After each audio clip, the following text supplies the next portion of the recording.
Hi, folks. I'm going to work on a puzzler that I'm sure some of you other Osmose users have, which is that when you get to the point where you want to send CCs and program changes to pick patches, they don't work. And the reason is because this list, a wonderful list and quite complete, suffers from some spreadsheet errors. That's what I'm going to call these after I went through this process.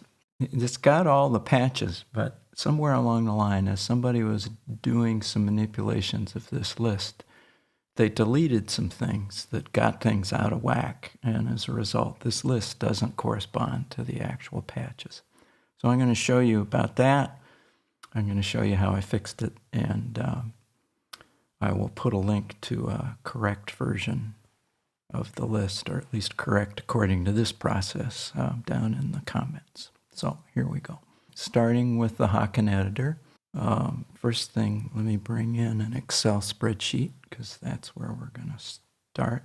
This list is the same as this list. You know, that's all I did is I copied and pasted it into a spreadsheet.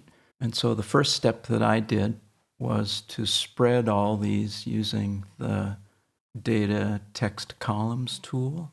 So you would take this column and you would pick this tool, text columns, and it would say, I don't see anything in there that's a delimiter, that's just text strings. And you say, no, it's delimited. You go to the next one and it still isn't seeing the columns, but if you select on space, then it will split the data into columns. And I tend to treat consecutive delimiters as one because there are multiple spaces in here.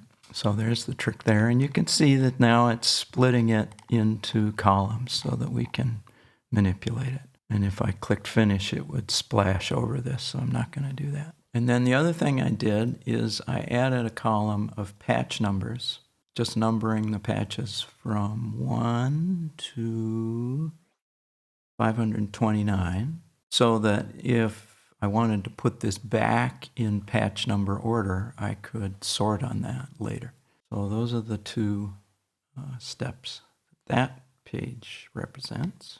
On this page, I've added some check rows because I don't want to brag here, but I make the same kinds of mistakes that the folks that built this list originally make, and this is a good way to see them. And I'll show you what I mean. If I run down, I started, you can see that check row jumped up one, and it's because somewhere in here, instead of inserting a row like that and shifting every one down, instead what I did is I didn't remember that I had something in this column, and I only inserted that wide. And now things are getting even further out of whack. The next thing I did is I built a little check digit. The next thing I did is I sorted. I sorted on CC0, CC32, and then program number. And that way I get these in a sequence that reveals, and this is the big deal, missing rows. The way it looked when I started, my little check digit says, hey, Mike, there's one difference here. The numbers jump from 48 to 50. So you got yourself a missing row. You better add one. So then what I would do is I would add a missing row. Now that I've got this, now I have a sequence of numbers over here that I can do something about. And it turns out that the thing that I have to do, I just moved this one up, and I'll show you how I figured that out in a minute. But anyway, that's what's going on in this step. Is in this step, you bring this list that has been text to column. You bring it in here. You sort it, CC0, CC32, and program. If you're not as obsessive as me, you don't have to build a check digit or put in check rows. And the goal in this step is to find these missing rows. And what you see here is that there are lots of them.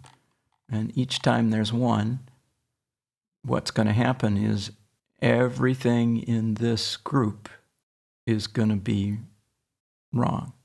And so what you need to do is bring the names up like that. Because this is really FOF variable res, not this. That's all I'm going to do. I'm not going to mess around with any of the other parts of the things. I'm just going to find the blank rows and push these names in this section up, and that, leave subsequent sections for subsequent steps. That's that step. And then this is that same spreadsheet here, just replicated here, so that I can show you. You can see that Majestic really should be on 49. So what I did to keep track of all this is I just reminded myself of what I did. And so Walking Blues needed to come up, so I moved it up. Now what I wind up with is a couple of extra CCs that would normally be here. I took those out because those turn out to be goofy patches. They always fire something, but it's really hard to figure out what it's going to fire. Where I didn't see a name, I didn't put a CC in here. And so this starts to march further and further apart. But you can sort of get the picture, and you can also sort of see how many errors there were. So it's no wonder that by the time you get to the bottom of like group 4, the patch doesn't have anything to do with the program number because they've been shifted so much. And then group 4 suffers from another problem, and that is that a whole bunch of patches actually got moved from keyboard part 2. Here they are in keyboard part 2. They got shifted up into keyboard 1. And so keyboard 2 is really wacky. But I think that here's another one where a whole chunk came up from 5.1 here. I actually highlighted it in red, and rewind time is where it starts, and you can see it. So anyway, that's kind of a tour of the spreadsheet. Here are the tools. So this is a correct spreadsheet, and I'll make a copy of this and put it in the comments. Put a Dropbox link out there for you so you can just copy it for yourselves. So what did I do to do this? Well, I was using BitFocus Companion to do most of this stuff. So here's the GUI for that. I need to get the Midi-Relay plugin working so that I can fire MIDI with it. So here's Midi-Relay. Gets going. If you don't know about this one, this is a Joule. So now we can send MIDI. And if we look at a button, let's take a look at my test button. This is the test button that I was using. I was sending on Osmose 2. I was sending on 16, although I think 2 would work too. It's kind of tedious to constantly go up here and test. So what I was also doing was firing the web buttons, ripping that off so that I could shrink it way down. Now I've got a little tiny test button. So let's just do a little demo of the good and the bad. So start with something easy.